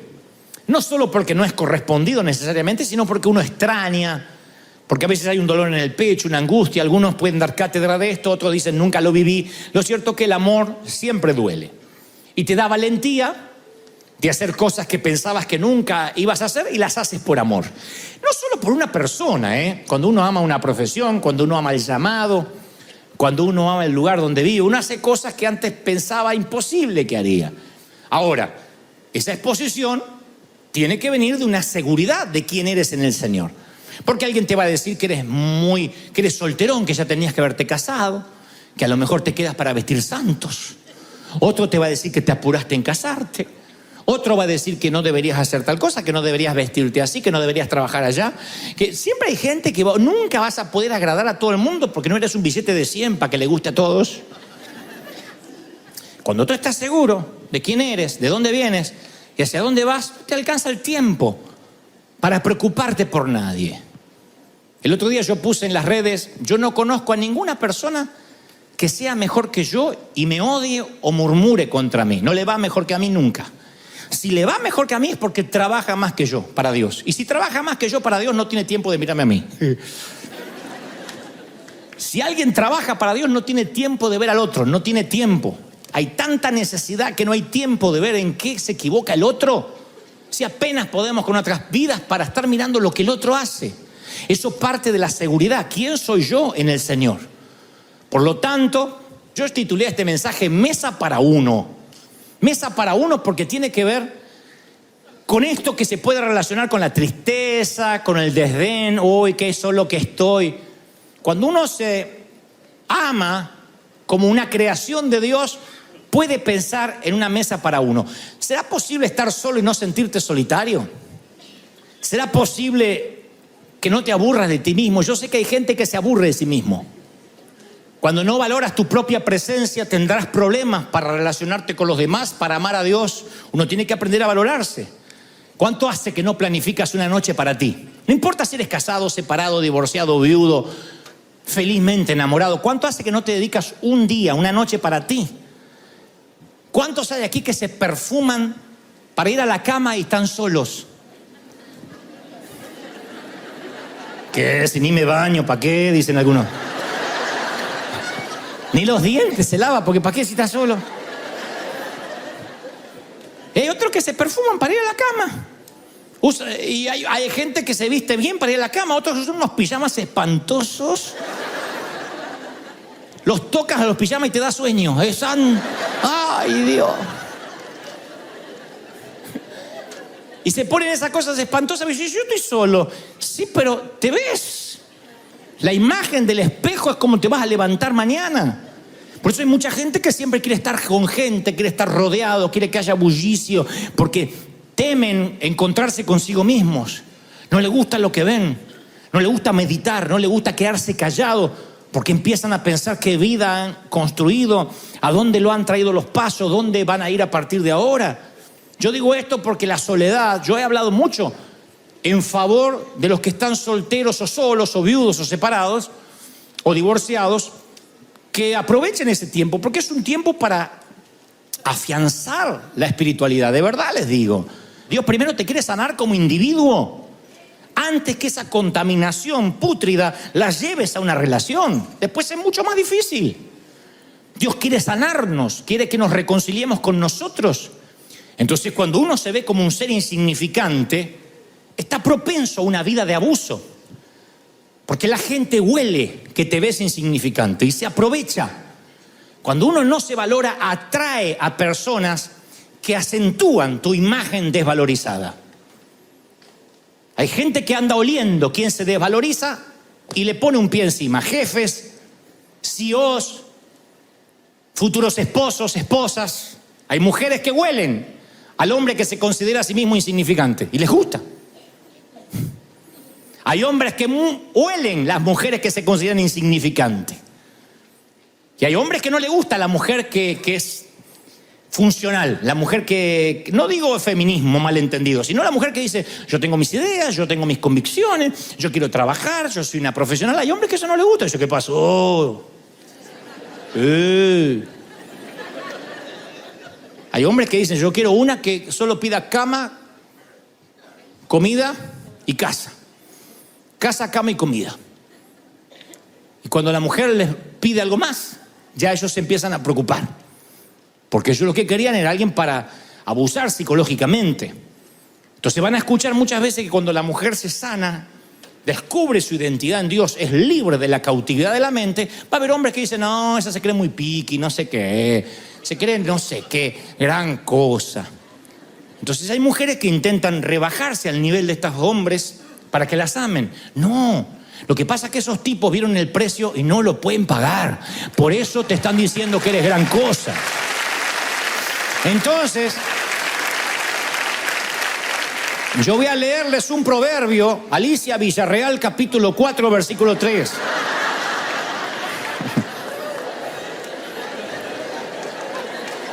No lo voy a cantar, se lo voy a leer. Y ahora resulta que porque soy lo que soy, te vas de mi lado. Agradezcan que no leo Paquita la del barrio, estoy con Alicia Villarreal. Te vas de mi lado si lo mejor de tu vida se te escapa de las manos. Pero ¿quién te entiende? Ni tú te comprendes. Quieres que la mujer se someta a su hombre. Por algo ha de ser. Yo estaba dispuesta a darte mi vida, pero una mujer como yo, no te la mereces. Y póngase a trabajar, mi chulo. Para que vea lo que cuesta la vida. Para que valore la verdad de Dios. Y ya no finjas a tus hijos el cariño. Porque sé que ni te duelen y hasta disfrutaste hacerlos. Son más míos que tuyos, no te queda duda. Que a mí me dolió tenerlos. Te quedó grande la yegua y a mí me faltó jinete. Amén.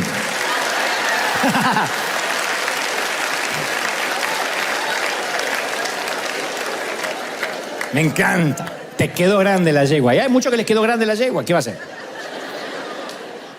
Querían una yegua, soñaban con una yegua, pero tienen que formarse con un pony. Porque... y le faltan jinetes. Entonces uno tiene que ser quien es. Esto no es feminismo, esto no es liberación femenina, esa palabra que está tan de boga ahora, el empoderamiento. No, esto significa tener una estima saludable, seas mujer o sea hombre. Sanarte.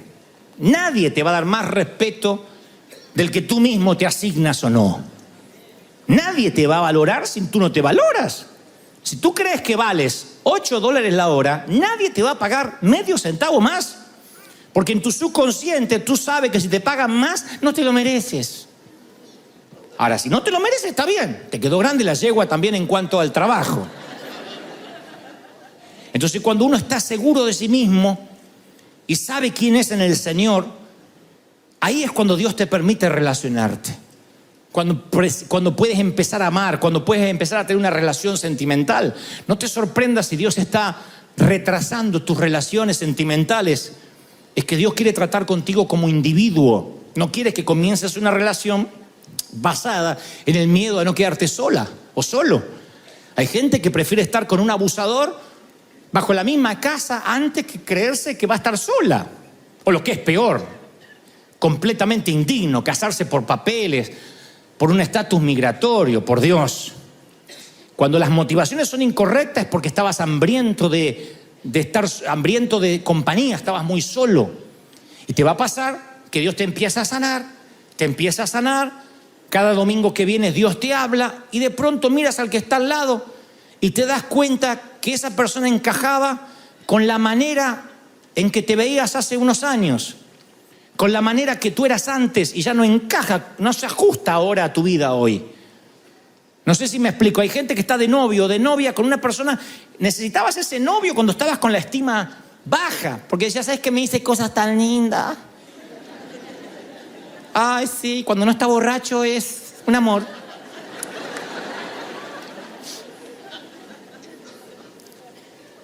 Y de pronto tú creces y te das cuenta que esa persona se ajustaba a tu disfunción, no a tu funcionabilidad. Entonces te das cuenta que estás atrapado. Por eso uno tiene que reconocer que no hay nada malo dentro tuyo. Hay personas que se abusan de que te sientes poca cosa y te degradan solamente para ellos compensar su debilidad. No permitas que nadie te diga que eres algo menos de lo que Dios te dijo. Y Dios dijo, eres linaje escogido, real sacerdocio de Dios. Aprende la mesa para uno. Alguien tiene que decir amén. Aprende el arte de ser feliz solo. Escucha esto. ¿Eres valioso? ¿Sí o no? Sin importar quién tienes al lado. Y esto va para casados y solteros, viudo, divorciado y desesperado. ¿Eres valioso o valiosa? Independientemente de quién tengas al lado. Y esto va para los que están felizmente casados y los que tienen al lado a alguien que les apaga la luz para poder brillar. Eso pasó rápido, pero el que entendió, y si no, lo explican en casa. Tienes que entender que eres valioso. Decir, me voy a mirar en este espejo. Y ese espejo tiene que ser el espejo que Dios te da. A partir de ahí, puedes tener una pareja sana. A partir de ahí, puedes ser un padre saludable que puede educar a sus hijos. Sembrar buenas semillas. A partir de ahí no te transformas en un papá guardia de prisión, sino en un papá que da libertad porque estás seguro de lo que plantó en los corazones de sus hijos. Como pastor yo nunca persigo a nadie, ni ando mirando los Instagram de nadie para ver si se van a fiestas, si se emborracharon el 31. Sabrás tú con el Señor. Yo estoy seguro de lo que aquí se enseña, lo que aquí se solidifica desde hace 10 años. Y esa seguridad hace que los que quieran lo atrapen, los que no lo dejan pasar. Alguien tiene que aplaudir más que eso si lo crees de verdad, ¿sí o no? Miren. Yo sé que en la superficie intentar amar a una mujer sometida puede ser grandioso para algunos hombres. Pero al final amar a un hombre sometido o amar a una mujer sometida termina cansándote. Tú quieres que tenga sus propias opiniones. Antes de la armonía tú tienes que establecer la melodía. Para armonizar, tú tienes que tener una melodía en lenguaje musical. Tú tienes que saber cuál es tu canción para después armonizar en un conjunto de músicos. Para integrar una orquesta, tú tienes que empezar a tocar bien, asegurar tu propia identidad, tener solidez en lo posible económica, mental, espiritual. Y entonces, solo entonces vas a enriquecer a alguien y alguien se enriquecerá contigo. En todos los órdenes de la vida. No se puede amar si no te ama, lo dijo el Señor. Yo quiero compartirte antes de culminar 3 cosas que estoy seguro que a mí me harán sabio si las logro aprender este año. He decidido que si muero sabiendo estas 3 cosas, mi nombre va a aparecer entre los sabios de todos los tiempos. Salomón, David, Messi.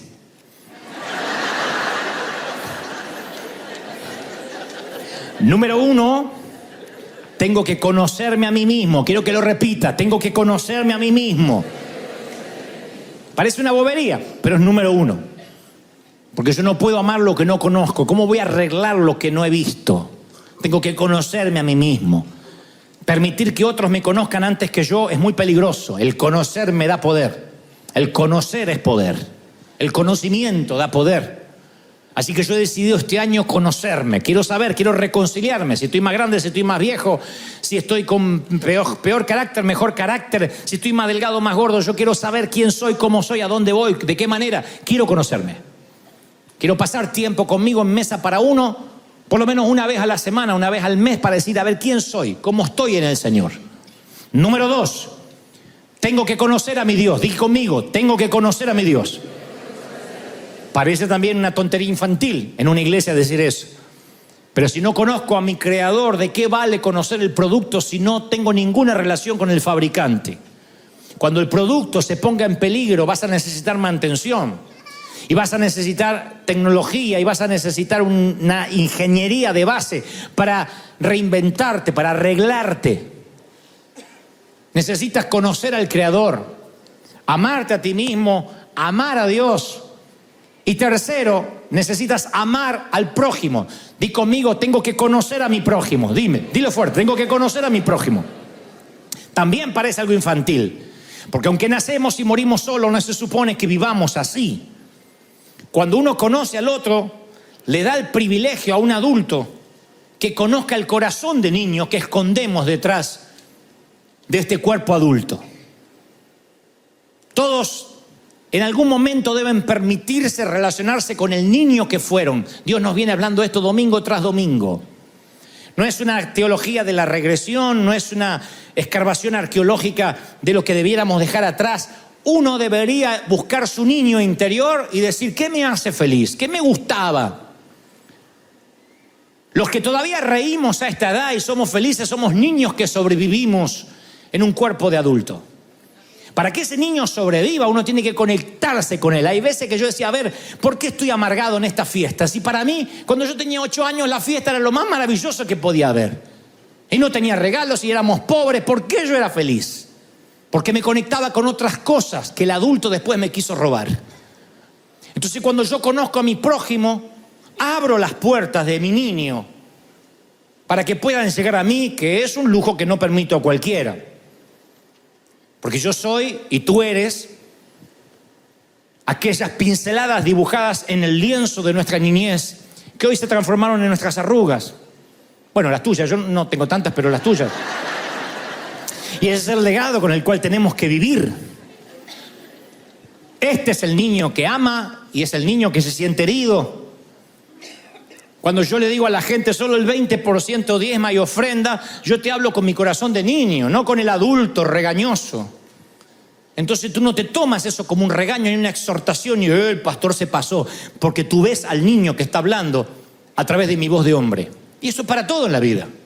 Para relacionarse, para amar, uno tiene que amar desde la ternura. Por eso el Señor dice, si no os hacéis como niños, no podréis entrar al reino de los cielos.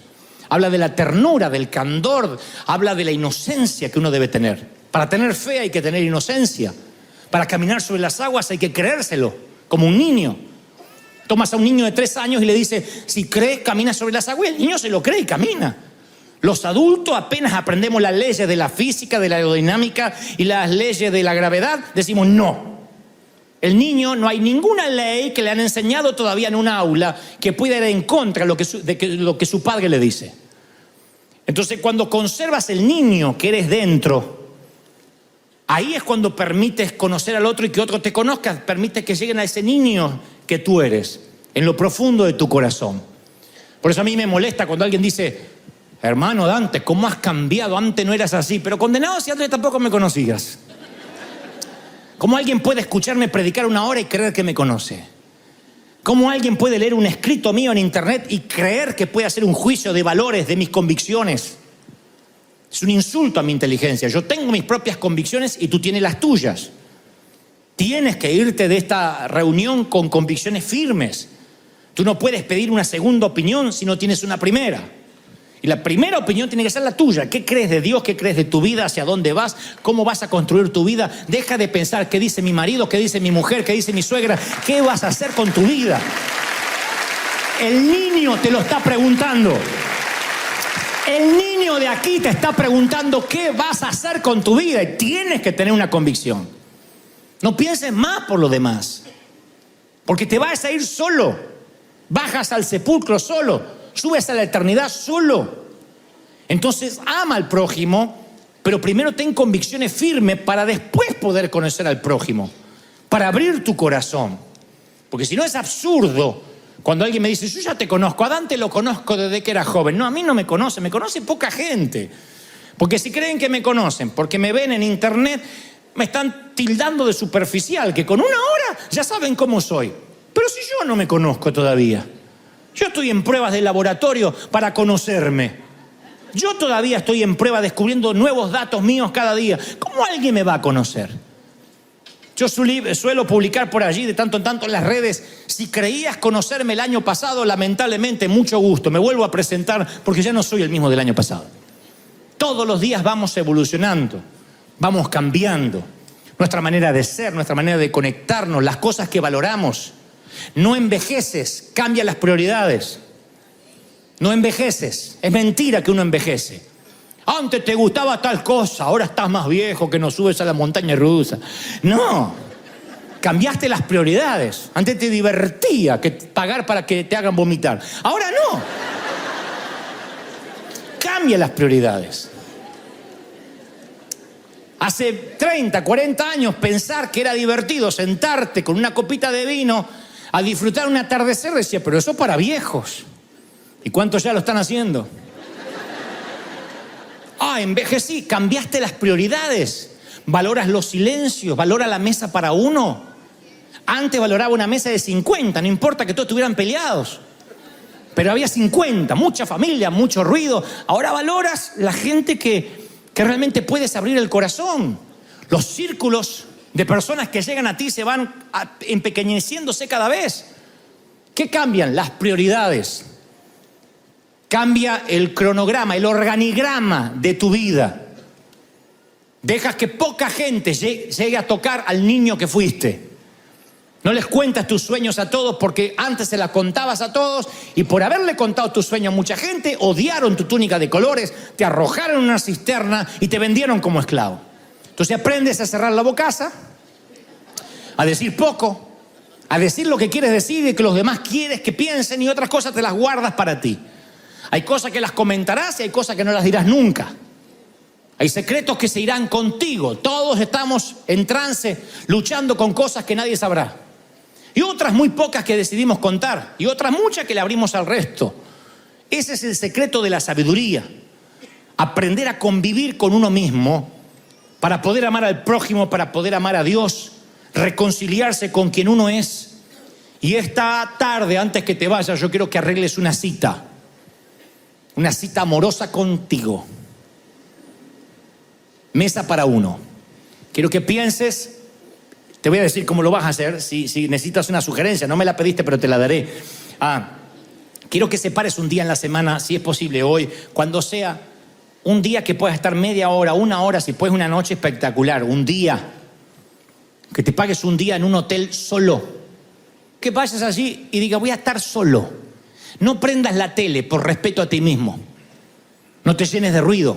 Aprende a mirarte, a reconciliarte contigo. Sírvete una copita de vino, poquito así. Tiene que ser de Mendoza, Argentina, porque si no, no funciona, se rompe todo.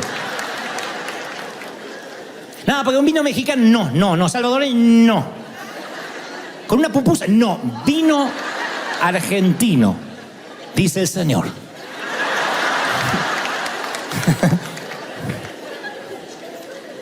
Lo sirves. Si no te gusta el vino, un juguito de naranja, lo que quieras, lo que te guste. No se trata de tomar alcohol. Se trata de mimarte. Si puedes, te das un baño de espuma si tienes bañera. Solo. Esos baños no que estás corriendo porque te están golpeando la puerta. Solo. Y te mira las estrías y dice, aleluya. He vivido. Sí. Las mujeres que han parido, las mujeres que han tenido cesáreas, las mujeres que han amamantado, son mujeres que las cicatrices de la vida deberían exhibirlas ante la persona que aman con orgullo. No querer operarse, taparse, porque eso habla de que has vivido. Son como las arrugas de los hombres. Tú dices, qué injusto, no, a ustedes no se le cae tanto. Sí, se cae. Lo bueno es que si eres mujer se cae y se cayó. Ya no te empeñan en que se levante nada.